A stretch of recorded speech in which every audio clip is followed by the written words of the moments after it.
Welcome to Speaking of AI, where LXT's Phil Hall discusses current trends in AI with leading experts. My guest today began her career as a software engineer before moving through product management, product development, marketing, and consulting with some of the biggest organizations on the planet on their strategies for the implementation of conversational AI. These include Google, Citigroup, Johnson & Johnson, and American Express.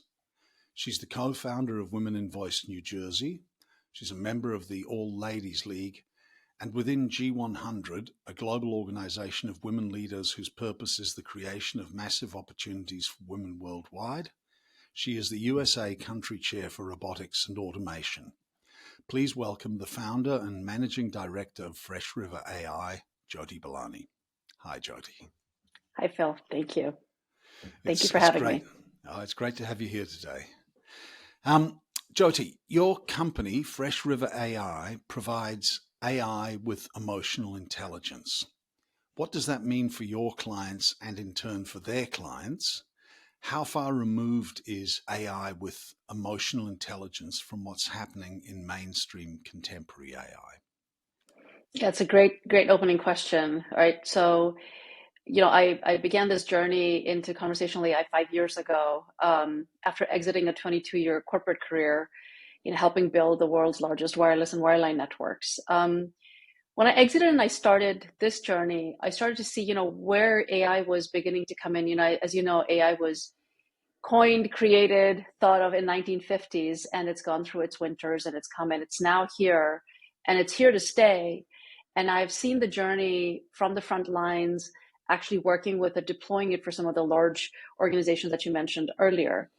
Part of what I'm seeing is an evolution where it's getting better and better, but we still have ways to go. The emotional intelligence part came when I wrote down the manifesto or the mission for Freshriver.ai when I first began, is to say AI cannot stand on its own. As us humans, we need to take a look at the emotional, ethical, and economic intelligence if we are to have these machines actually do good for humanity. So it was that thought process alongside the fact that if you're going to have emotional intelligence in these machines, it's got to be created by humans that have that as their end goal while we still make money. I mean, I'm a capitalist. I tell folks I'm a capitalist through and through, but it cannot be at the cost of emotional and ethical intelligence. So it's really that balance is what I created as the formula, and it continues today as the foundation. And as you can see in the media, as you pointed out, a lot of the fallouts that are coming from this remarkable technology, which, by the way, I'm now dividing up into two parts. There's a pre-GPT era and now a current GPT era, which is what began with the floodgates that opened November 2022, which OpenAI did, right? So what we're seeing is fallouts with lawsuits, largely coming from the hallucinations of these models, for example, is a lack of thinking and thought and consideration on the parts of the developers and these large companies, the technology companies, in the emotional intelligence is how do you think about the humans that you're going to serve, right? So it takes humans to make these machines emotionally intelligent in order to serve humanity, if that makes sense as the framework. Yeah, and how do you think the mainstream is doing on that? Are we there? Are they doing the right things? So I think this is a journey of 1,000 miles, and we've taken the first step. And the reason that is that if you look at history, as much as I have been deep in this space for the last 5 years, I've also studied anthropology in equal measure, because we've seen this happen before with the advent of as early as, the invention of electricity, for example, right, which took a lot of learnings on, somebody must have put their finger in, a socket and said, oh, we need fuses now, right? Just to use that as an analogy. When you take the first step and you say, wow, this is a remarkable tool. And I for your audience purposes, we need to look at AI as the tooling, not a hammer looking for a nail, which is a mindset issue, right? So if you begin with thinking about that, a lot is going to happen because every time human beings find a new tool, they just get at it, right? It's like, let's go make some money. It's the economic intelligence that first kicks in. After which, when there's these major fallouts, and by the way, generative AI is an unprecedented, I'm going to call it technology in this case, or a tool that human beings have not had before. If you think about the web, you think about mobile, you think about cloud, the last 25 years, if I were to frame that from a digital transformation standpoint, it's all been deterministic software. As a software engineer, I clearly understood that, is that when you do software development, you know that the machines will do exactly what you want it to do. Mm-hmm. We are now in the era with these generative pre-trained models where they're appearing to think for themselves, but they're not, right? This is still the data that's being used to train these deep learning models, which, by the way, scientists themselves don't really understand how they are working with it, which is the other risk part that comes in when you don't understand something. But the bigger news for everybody, this is what we share with our clients, everybody from the C-suite down to developers, to designers, to product managers, is look, this is non-deterministic technology. So you have to think about it in a very, very different way. So what we're seeing happen is people are using it, they're plugging it, and all sorts of issues are now falling out because they were never considered. Going back to the framework of the emotional and ethical intelligence, it needs to be done, what we believe, in a crawl, walk, run. You can't just plug it and go all out, which is what's happening right now, right? Mm-hmm. Everybody's got access to this tech. And unfortunately, so do the bad actors. We just saw a report come out from Microsoft and OpenAI where they see hacking activity from nation states like Russia and China coming in. And that's a double-edged sword if you actually look at it. It's like, oh, wow, that's a bad thing. But, oh, wow, you're actually monitoring usage, which is now a privacy issue. So there's this, all sorts of things are falling out. I'm still an optimist. I do believe they will work themselves out. But the political, social, business institutions, regulatory institutions, legal institutions have to step up faster. I don't think those frameworks are moving fast enough. Right now, it's the wild, wild west. So what you're seeing really is the wild west emerging first. Yeah. And I guess that's not surprising. As you said, that's human nature, that you see the gold fields opening up and you grab a shovel and go. That's right. It's a FOMO effect as well, right? Everybody wants to be the very first that does it. And, there's a downside to being the first. You could yes, indeed there is. You could fall over yourself in a very big way. So we advise our clients not to put their brands at risk. What we tell them is, it's very hard for you to recover once you put something out there. So you look at the examples. Air Canada got fined because their chatbot responded with hallucinatory policies that did not exist. Right? Wow.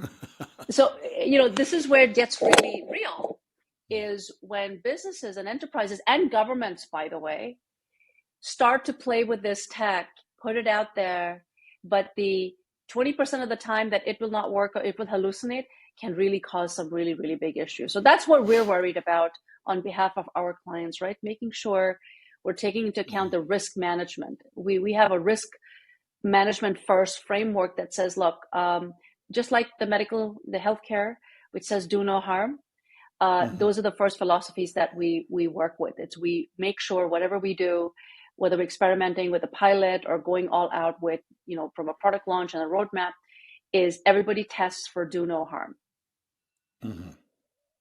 That's great. Thank you.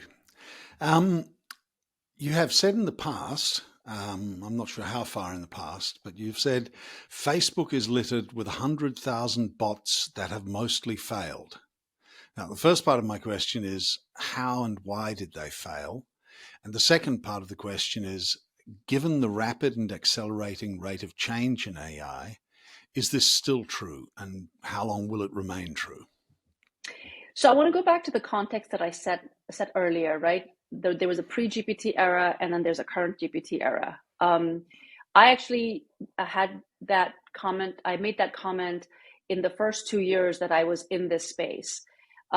This was the pre-GPT era, right? These language models, these large language models, deep learning, machine learning has been around for a while, right? The problem has been the access to data and content to train them.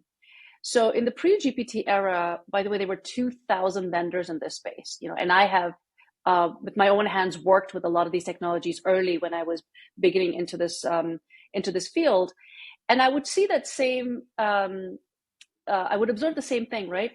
They're not working very well. They seem like they were dumb. And if you think about a lot of the virtual assistants that are out there, right? You look at Siri, you look at Alexa, they're not very smart in today's terms, right? When you look at these GPT models. The reason for that is it all depended on how much data was available. And most of those models depended on two things. One, on the clients, if it's an enterprise deployment, or if Facebook was putting it on, they needed to be able to use their user data to go train those models, right? And that was not quite available yet because these generative pre-trained models really are gas guzzlers, right? If you think about Sam Altman saying, hey, we're going to need $7 trillion, he's actually not too wrong, because it takes a lot to get access to that data as well as train it, and alongside the compute and storage costs, right? So in the early days, as Facebook being obviously Facebook, early adopters took the tech in the pre-GPT era and put it out there. It didn't get too far. And they also said to businesses, hey, look, we have this tool. You can go put it on Messenger so that you can work with it with your clients. Well, didn't work. And so those bots didn't get used because they were not productive or efficient for people to, for example, go order from the small business, okay? So that was at that point in time. And that is true. In the pre-GPT era, the tech was not that great. But what happened over the last 5 years, every time we've worked, and now, of course, our team's expanded, we're working with more of these technologies, we saw a change in how good these bots were getting just from the data that was being fed. But the second part of the issue we had, first was not enough data. Second is requiring too many humans, because you got to counter the fact that these things don't work really well. You're going to have to hire literally thousands of human beings if you're somebody like an Amazon for Alexa to keep them running, and they're still not very smart. So if you think about the ROI of saving cost upfront when you're deploying these technologies, it was getting washed away because the cost was being transferred and hiring human beings, right? So you say, well, how is this going to work? Now enter the whole GPT era. So in 2017, there was papers being written about these generative pre-trained models, right? And it takes time to train on the wide swath of what's available on the web. So think about, Reddit posts or the subreddit categories underneath them, right? Entire encyclopedias, dare I say, New York Times content, right? Which now there's a lawsuit. But to sweep all the content and data that humanity has created, good, bad, or ugly, took that much time. So in parallel, there were these models being trained on everything under the sun. And when they got released in November 2022 with a conversational AI interface of chat, 100 million users later in a month, now there's data being generated by more human beings, right? So now we're off to a start where it looks remarkable, right? I'm sure you've tried ChatGPT or Anthropic or any one of these, right? It's just exploding.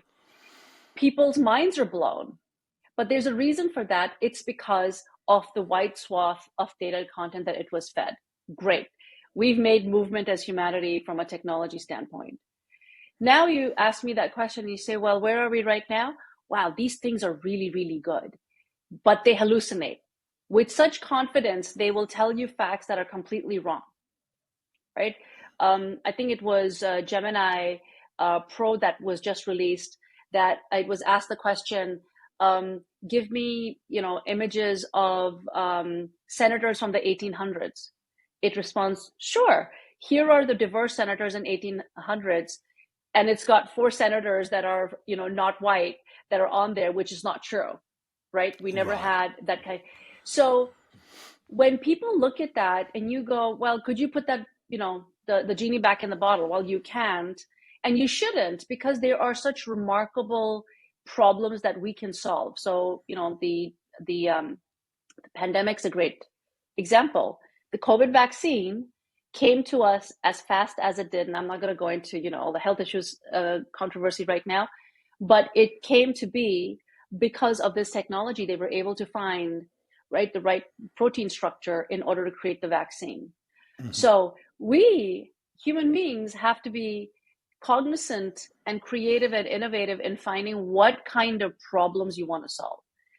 Don't go throwing this tech at everything. It's not meant to solve everything. There are cases where you do need humans handling certain things, but where is the collaboration going to be? That's really the question. And so you will see a lot of failures. You will see remarkable, spectacular failures coming out, but the march towards innovation is not going to stop. And hopefully we can solve some real problems that humanity has been facing that we haven't been able to tackle so far. Great. Now, we've already talked about this rapid rate of change. Through this rapid rate of change, is there any aspect of it that has taken you by surprise, something you really didn't see coming? I think it was how quickly the government jumped in, where now the FTC, for example, is starting to move very quickly and starting to put things into place. For example, the deepfake videos, right? Mm-hmm. And the other thing that surprised me is how quickly other countries jumped on the bandwagon and released their models, which means everybody's been working on it for this mm-hmm. long, and it's now began this huge war. Yeah. And how quickly that happened, right? Have you ever seen the government respond so fast to something? In the past, if you think about web, think about mobile, right? It took a while, right? We're 25 years into the web. We're 15 years into mobile, 10 years on the cloud journey. You know, everybody had their time to figure out how to go. Right now, I'm shocked. The question is, will it move fast enough to stop some of the damage that can be done while still supporting? Because if they release, and I think there's some laws that are being invoked that could potentially just kill innovation all of itself. Like, for example, tech companies being responsible if a user uses their technology to do something that causes harm, right? It's similar to the self-driving car question, is when that unfortunate death happened, who's responsible? So I think we have a lot of gray areas to think about. I just hope there's not knee-jerk reactions. And of course, you got all the lobbyists, right? That the tech vendors have seats at the table there. So their reactions surprise me, but what's not surprising me is the way they're going about it is, for example, you know, the White House got only a portion of the tech leaders and the generative AI piece to come in. I don't know whether we will get enough, you know, and in contrast, you got countries like India that are saying, we're not going to regulate Gen AI. Wow.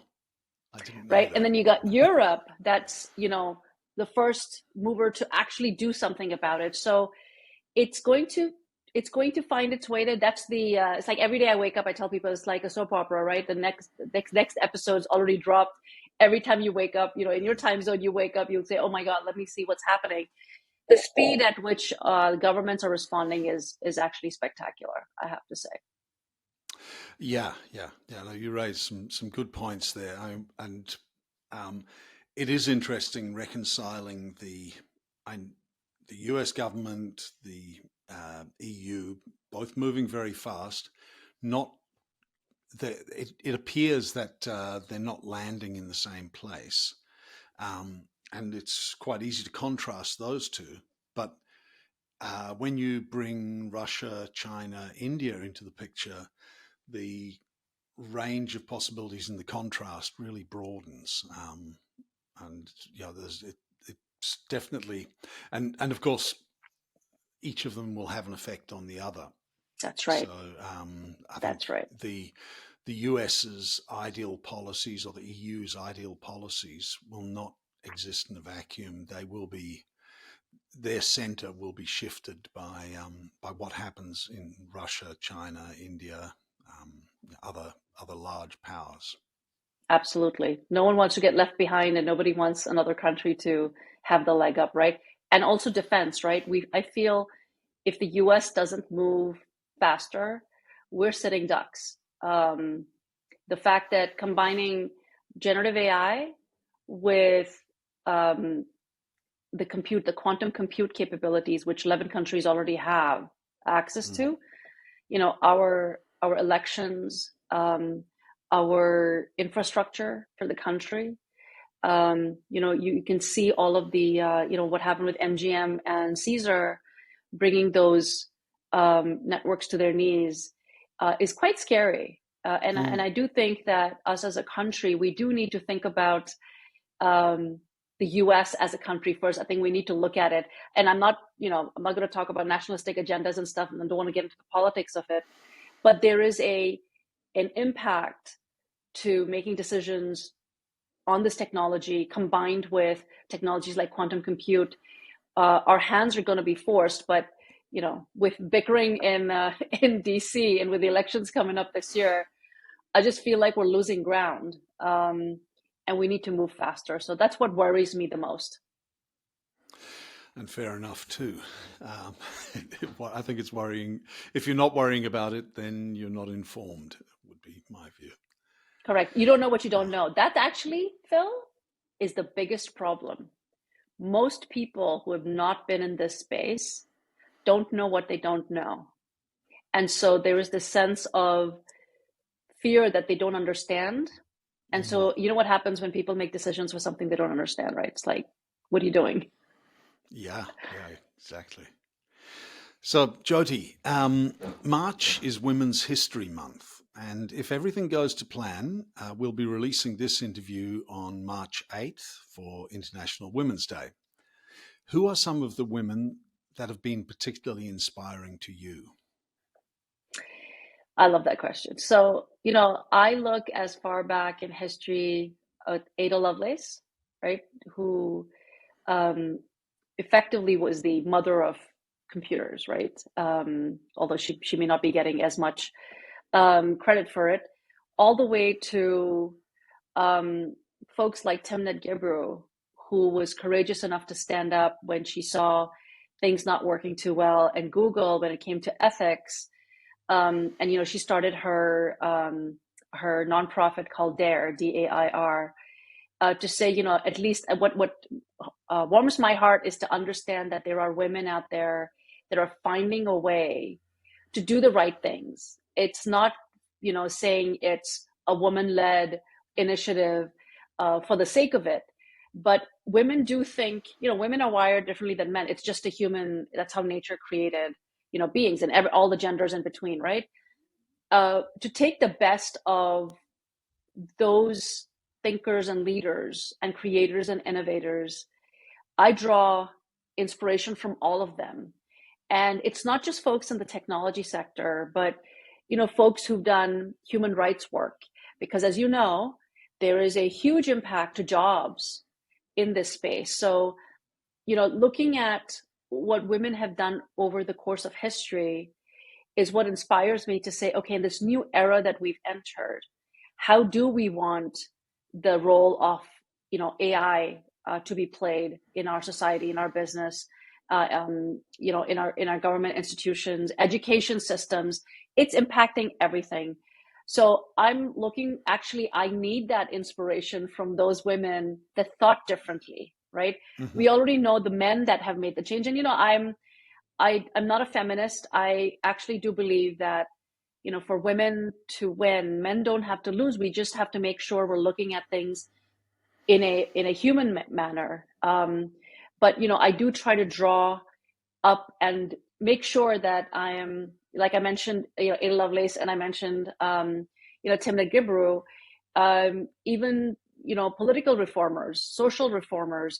I think they all need to have a seat at the table in order for us to imagine what this new world is going to look like. So I read a lot on, anthropology and history to really understand that, because this is bigger than just technology, right? This is bigger than just the capitalism of deploying these systems into government and enterprises, right? Who are the women that are speaking? And I can tell you when people tell me, oh, I can't find women to hire in technology fields, I say, I can introduce you to 200.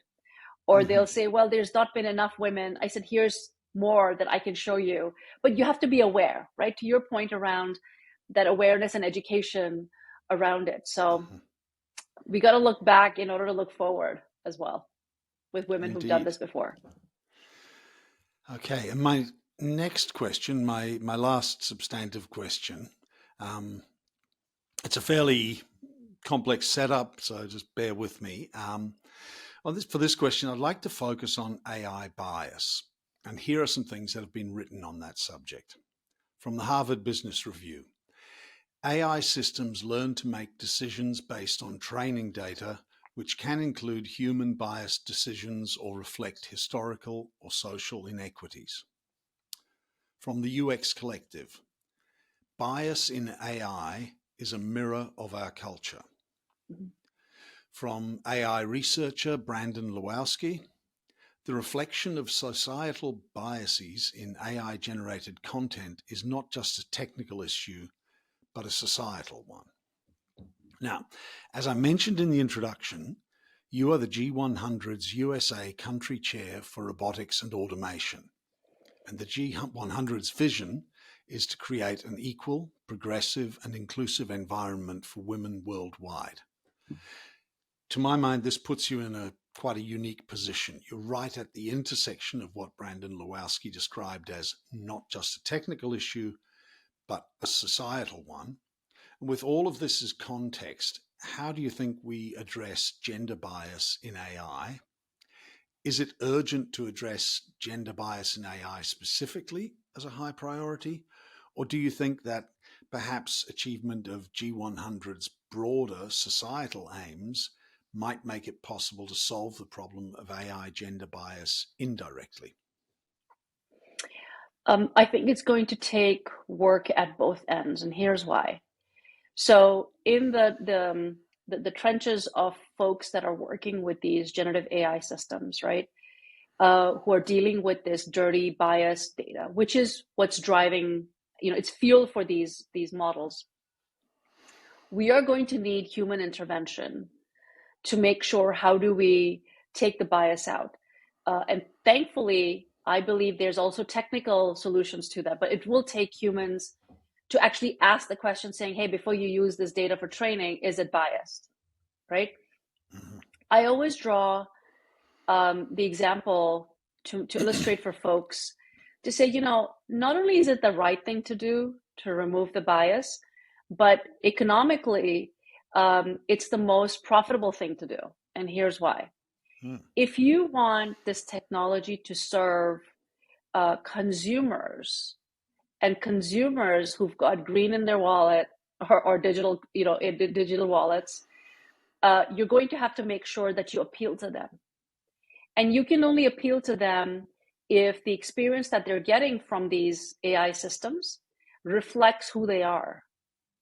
If you have bias in the system, for example, I give this example that everybody gets it. If you have a young white man in Silicon Valley training one of these GPTs on working with an African-American woman, a 50-year-old African-American woman who's going through menopause, that there's no way that young white male would understand what it's like to, deal with. So if they don't actually look at the data to make sure it's not a turnoff, they're not going to adopt, that 100,000 bots that died on Facebook.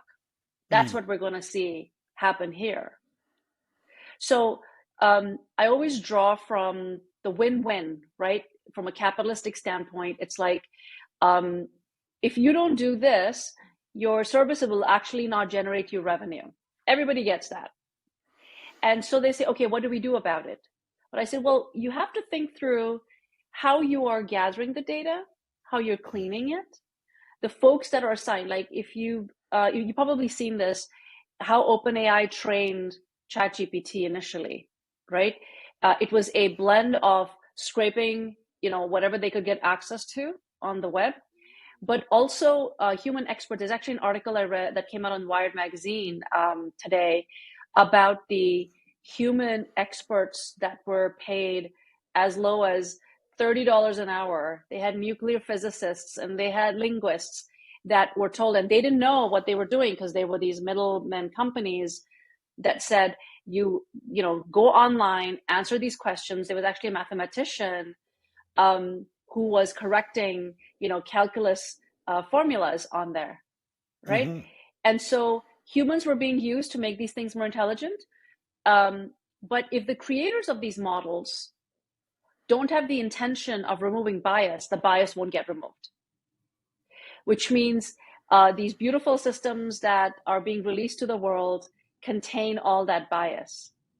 And what will happen is it will perpetuate racism and hate and all the bad things that humanity has created so far, because they reside in it.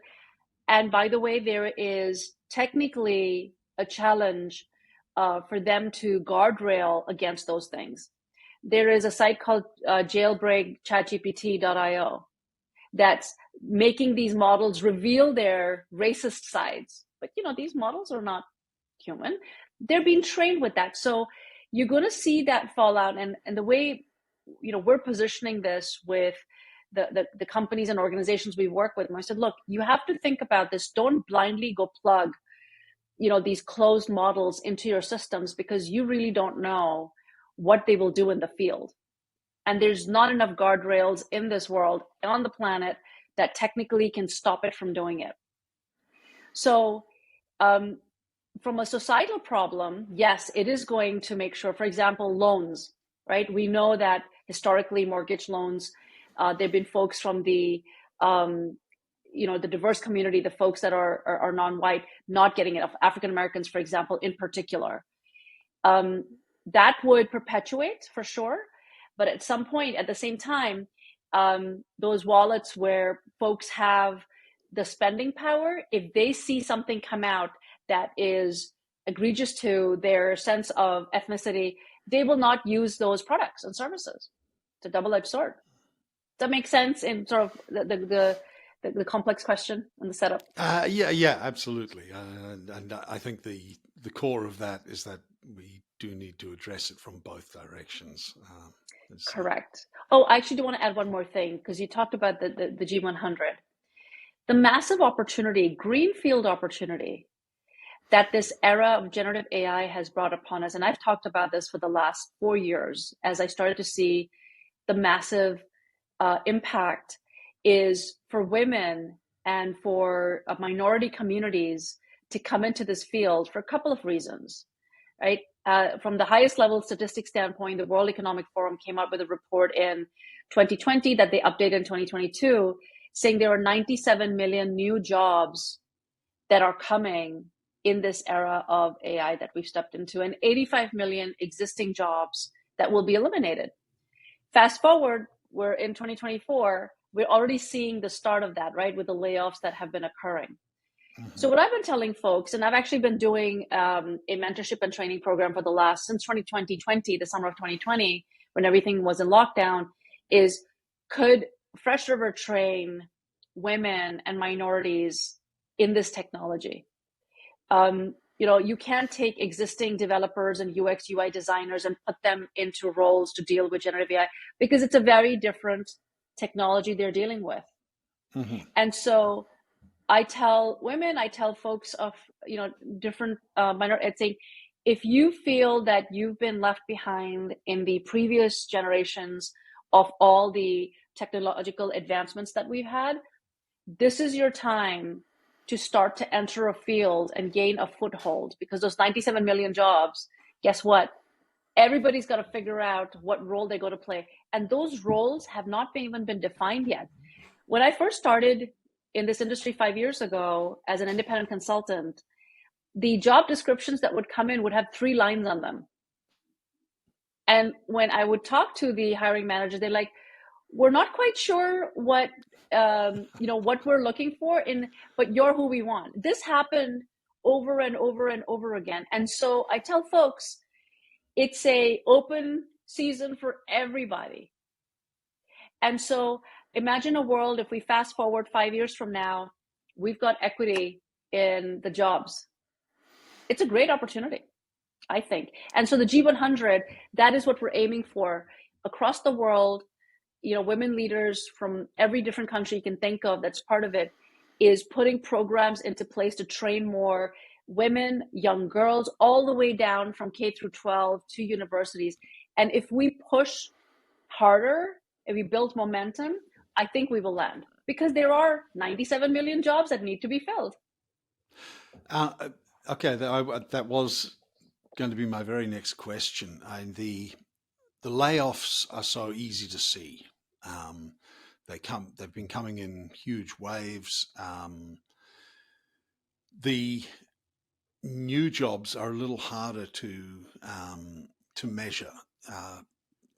Where are the 97 million jobs coming? What are going to be the key roles that this is going to produce? So it's actually what we've just been talking about, right? Who's going to clean the data of bias? Who's going to train these systems to make sure they don't hallucinate? Who's going to continually test these systems for their lifetime to make sure that they are performing the job that they were meant to perform and they haven't gone sideways, right? Product managers who need to dream up how to work with these technologies, right? Where does it make sense to deploy them? Developers we've talked about deterministic software, right? Decision trees, which these systems are not. How are we going to have developers that understand how to do that? The layoffs that have come have been technical roles. And all those roles have to be retrained. There is no university or a place of education, I guarantee it, on this planet that can teach you how to do this. AI, generative AI is about doing, right? So they're literally emerging based on the problems we're seeing, whether it's of bias or whether we should deploy this technology. Just because we can doesn't mean we should. So I've always said this in the last 5 years. I said, we need to have as many non-technical roles at the table as technical roles. So we need philosophers, we need social scientists, we need linguists. By the way, those are the folks that are on our teams. When we're working on these projects, we're making sure that it's not just the engineers or the ML ops folks or the data analysts that are making these decisions. We're making sure the pods that work together to bring these systems to life for our clients, there is an equal voice at the table of folks that are considering social impact.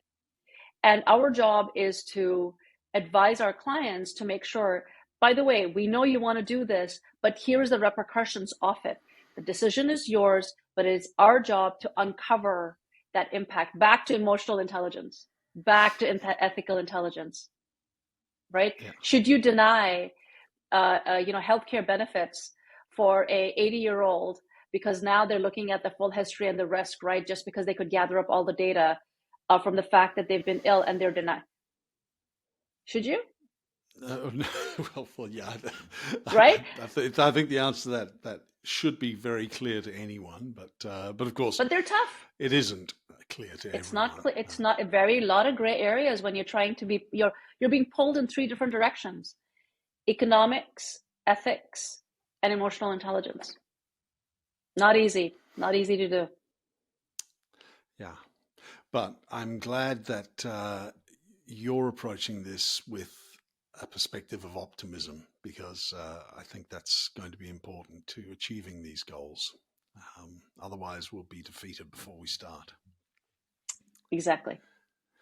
So I have just one last question for you.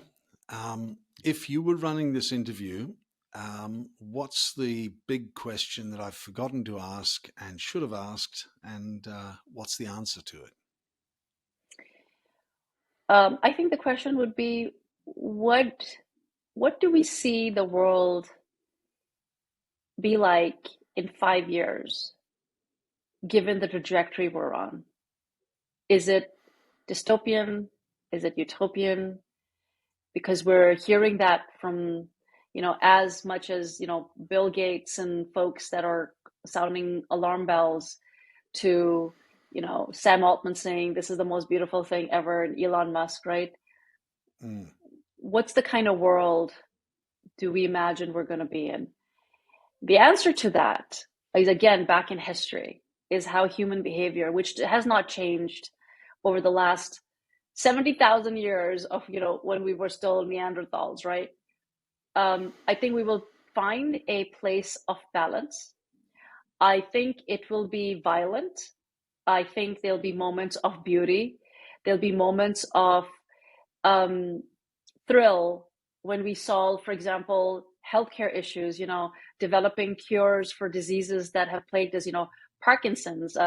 I've got, my mom and my mom-in-law both have Parkinson's. Like in our lifetimes, even in 5 years, because I do believe this is how fast it's going to move, is we're going to see the best of and the worst of. And, my optimism out, because we cannot kill this technology, we shouldn't, and not that that'll happen because the trains left the station here. But I do believe that world will be a little bit better than where we're at, solving those problems. But there will also be a lot of, angst that we're going to see. So the 5-year view is still, more optimistically heavy, but we've got a lot of work to do before we get there.